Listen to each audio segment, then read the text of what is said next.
In order to understand where Emmanuel Haiti is going, I think it's very important to understand where we are and how we got here. This whole thing started in 2013 when, through a mission trip to Haiti, we discovered a group of kids who needed a home, and we built an orphanage for 50 children, a pastor and his wife on the outskirts of Jeremy, Haiti, with a gazebo.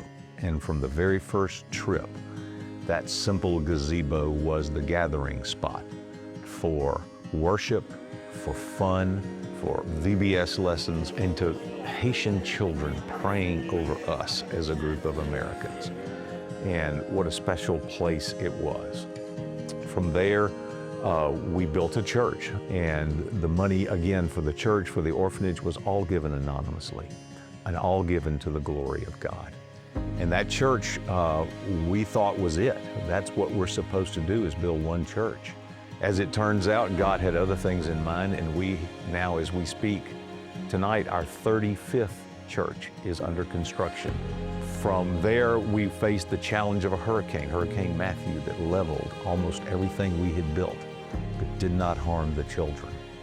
And we were able to rebuild the entire compound with a bigger church and a new orphanage, a new gazebo, a wall around the compound, a school that we wanted to be small and easy to manage, that in spite of our wishes has grown to teach 650 kids. So we had taken medical teams to Haiti over the years, and they would treat sometimes hundreds of patients in a single day. And they said that we need a full-time medical clinic to serve the needs of this community. That would be so much better. And so we did. We created and built a medical community inside the compound, and we estimate that we've seen in excess of 25,000 patients over the last 7 years since that clinic was built. We have treated cholera, typhoid, malaria, and no doubt saved countless numbers of lives just from the presence of the medicine to help those people. We realized we needed transition homes for older kids to move to when they aged out of the orphanage. We built one for the boys, one for the girls.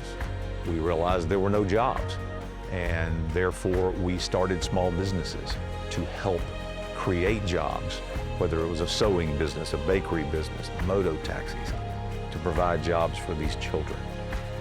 We realized that some of these really bright children were able and wanted to go to medical school. And so we were able to fund, and currently are funding, medical school for 7 of them, whether it's in Haiti or in Cuba. Widows that lived in the Chateau area who attended church, whose homes were made of discarded tin and tarps. And we built concrete floor homes for now over 50 of those widows. We then moved to a widow's village, a compound that was nearby that we could purchase with a wall, and we built 5 of the most beautiful buildings we've ever built.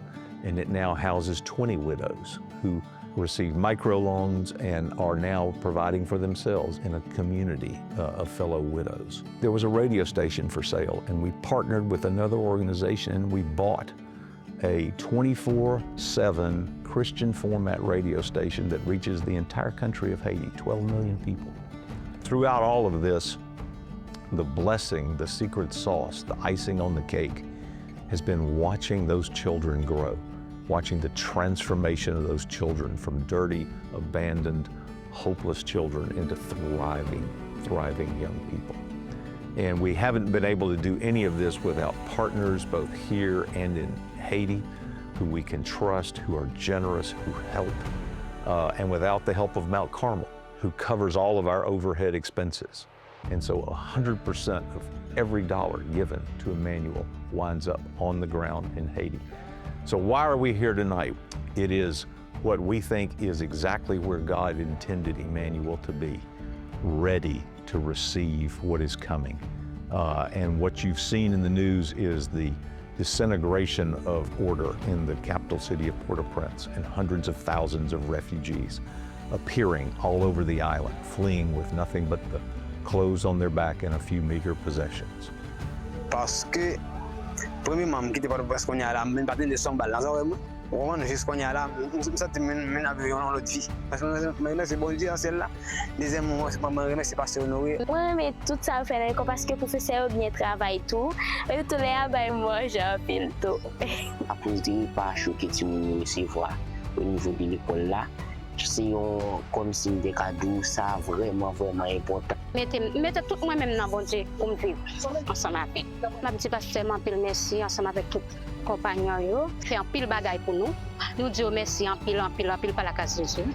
So we are hoping tonight to be able to raise funds to provide resources, to rent small apartments or houses for these families, to provide food, whether locally sourced or through giant shipping containers that contain 300,000 fortified rice packets each that we can hand out and give to the starving and the hungry. To build a new church for Pastor Honoré.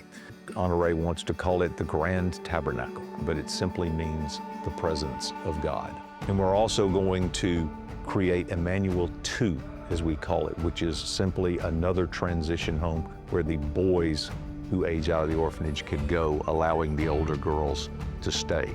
So I hope what you can see in all of this, both the history of where we've been and where we find ourselves tonight, is God's hand moving throughout this entire ministry. There were no plans, there was no strategy, we just followed.